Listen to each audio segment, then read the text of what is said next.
Bonjour tout le monde, aujourd'hui on va comparer le Sony Xperia Z3 avec le Samsung Galaxy S5, on va voir lequel est le meilleur, c'est parti. On commence comme d'habitude par la section design. Alors Samsung et Sony ont un gros point en commun quand ils ont créé leur Z3 et leur S5. En effet, tous les deux ont été critiqués pour être restés un petit peu trop proches du Z2 et du S4, respectivement bien entendu.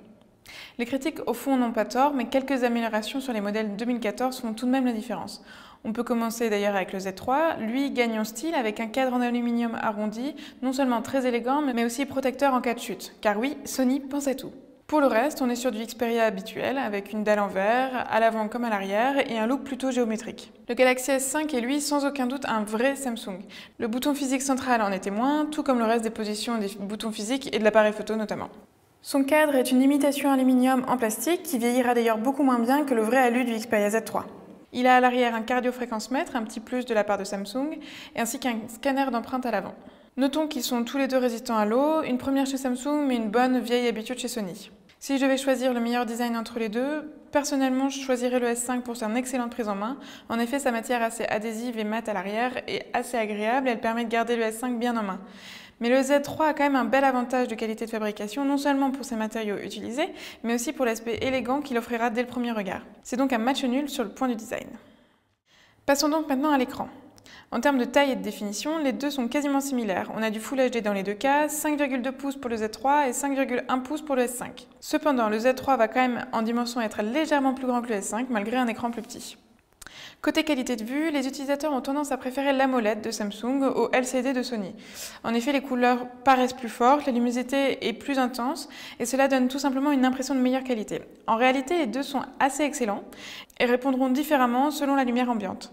Mais au final, même si les couleurs vous paraîtront un petit peu plus fades sur le Xperia Z3, vous ne serez franchement pas déçus, ni par le Z3 ni par le S5.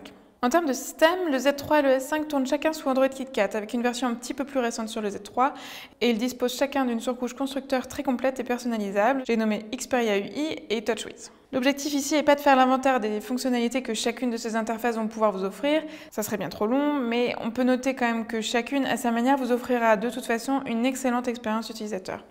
Xperia sera vraiment parfait si vous êtes un gamer ou si vous utilisez votre smartphone pour regarder des vidéos, prendre des photos, enfin bref, tout ce qui tourne autour du contenu multimédia. Tandis que le S5 va viser un public légèrement différent, un petit peu plus professionnel et un peu plus touche à tout, on dira. On pourra trouver TouchWiz un petit peu trop invasif par rapport à Xperia UI qui lui est très épuré, mais c'est surtout une question de goût au final. Notez que Sony a une tendance à mettre ses appareils à jour plus rapidement que Samsung, et cela peut avoir une importance notamment maintenant avec l'arrivée de Android 5.0 Lollipop. Côté performance, on a à bord des deux smartphones un Snapdragon 801 cadencé à 2,5 GHz, un quad-core bien entendu, mais le Z3 reste quand même meilleur grâce à ses 3 Go de RAM alors que le S5 lui s'arrête à 2. C'est un peu dommage, d'ailleurs le S5 étant plus propice à être utilisé professionnellement et donc à faire tourner du multitâche en permanence, 1 Go de RAM supplémentaire aurait tout de même été bienvenu. Mais dans l'ensemble, rappelons quand même que ces deux smartphones vous offriront une de très belle performance et on est bien dans du haut de gamme de chaque côté. Sur le point de la batterie, le Galaxy S5 était une excellente surprise. Même sans le mode d'économie d'énergie ultra, on arrive facilement à tenir plus d'une journée. Sony, lui, a connu quelques soucis de ce côté-là, mais a bien compté sur le Z3 pour se rattraper. Le résultat est bon, vous pourrez d'ailleurs tenir à peu près une journée, voire plus sans aucun souci. Il a lui aussi un mode d'énergie ultra qui est très pratique en cas d'urgence. Le seul point qui pourra peut-être faire pencher la balance vers le S5 est bien entendu sa batterie amovible, qui est bien pratique sur le long terme.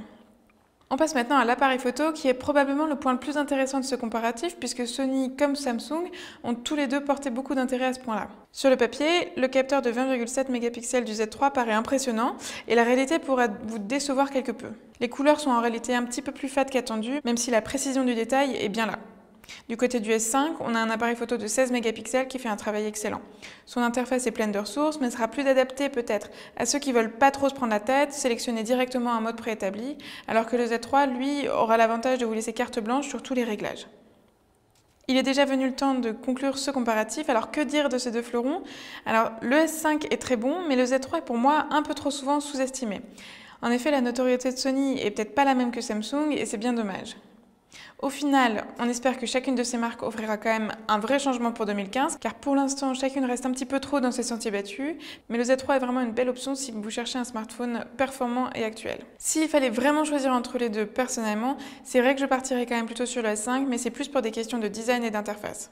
Petite question pour la fin, lequel est le meilleur selon vous? Et surtout pourquoi? Dites-le moi dans les commentaires. Et puis on se revoit bientôt. N'oubliez pas d'aller faire un tour sur androidpit.fr et surtout de vous abonner à notre chaîne YouTube. Ciao!